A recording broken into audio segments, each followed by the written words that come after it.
C'est le Morning Call sur Africa News. Je suis Nyashake Mutizwa. Nous démarrons ce Morning Call par la République centrafricaine où au moins 30 personnes ont été tuées jeudi dans des affrontements entre miliciens et commerçants à Bangui. Les combats ont éclaté dans le quartier PK5 de la capitale après que les commerçants ont refusé de payer les impôts exigés par les milices.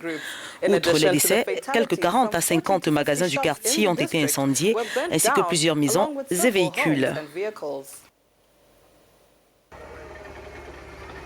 La capitale de la République centrafricaine, Bangui, est encore secouée par des violences meurtrières. Au moins 30 personnes ont été tuées mercredi dans des affrontements entre miliciens et commerçants dans le très populaire quartier du PK5. Il s'agit du dernier bilan fourni jeudi par l'imam Awad Al-Karim, une figure du quartier.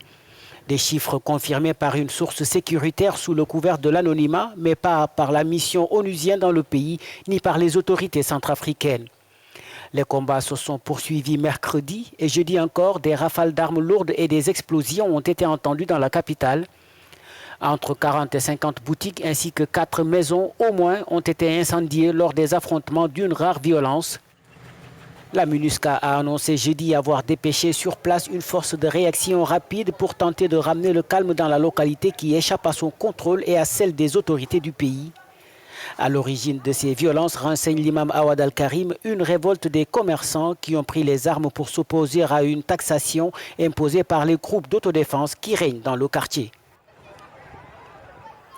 Eh bien, avant d'écouter notre correspondant sur place à Bangui sur la situation dans le quartier P45, j'ajoute que le bilan pourrait, selon plusieurs sources, s'alourdir. Selon plusieurs sources, je l'ai dit, la Croix-Rouge procédera ce vendredi à la recherche d'autres corps qui pourraient se trouver sous les décombres des tables du marché Mamadou Mbaïki ou encore de Kokoro. De plus, ces corps de miliciens qui auraient été refoulés par les mosquées du PK5 seront pris en charge par le service de la Croix-Rouge nationale qui prévoit leur inhumation ce vendredi même.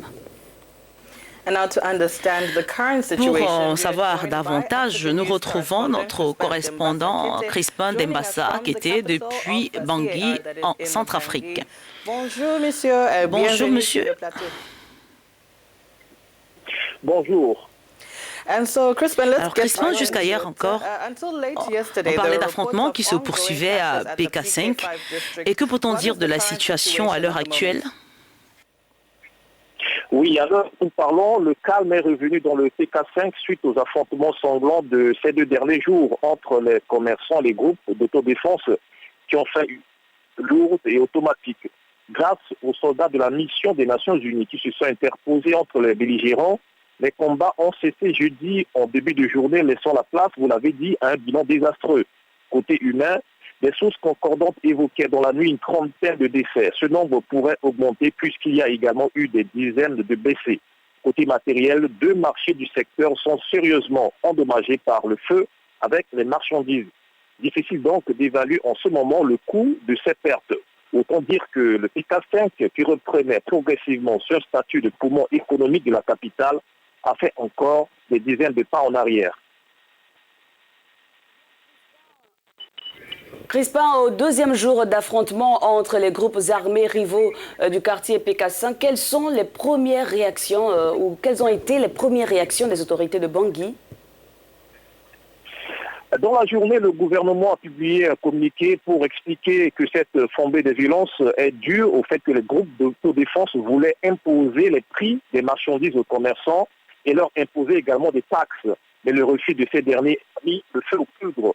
Plus tard, la MINUSCA a aussi publié un communiqué dans lequel elle annonce le déploiement prochain d'une base opérationnelle dans le secteur et dit être en discussion avec les leaders locaux et les autorités pour, je cite, réfléchir sur les voies de sortie rapide de cette crise. Fin de citation. Enfin, elle demande au groupe d'autodéfense d'intégrer le programme de réduction de violences communautaires en quelque sorte un pré-désarmement. Donc, le rapport fait état des combats qui ont éclaté après le refus des commerçants de payer les impôts prélevés par les milices ou les groupes d'autodéfense. Et d'où viennent donc ces groupes et pourquoi sont-ils autorisés à se faire justice eux-mêmes? Ces groupes d'autodéfense ont vu le jour courant 2014 dans le PK5 après le retrait des ex-rebelles Séléka de la capitale Bangui Ils se sont donnés comme mission à l'époque de protéger les populations du PK5 des attaques des milices anti-Balaka. Mais au fil du temps, ils ont contribué à générer l'insécurité dans le secteur par des rivalités entre groupes et en imposant leurs lois, également en commettant des exactions en raquettant les commerçants. N'en pouvant plus, les commerçants ont demandé plusieurs fois aux autorités de la neutraliser, mais sans succès. Bien, nous devons nous en arrêter là. Merci beaucoup, Crispin, de nous avoir retrouvés. Merci beaucoup à vous.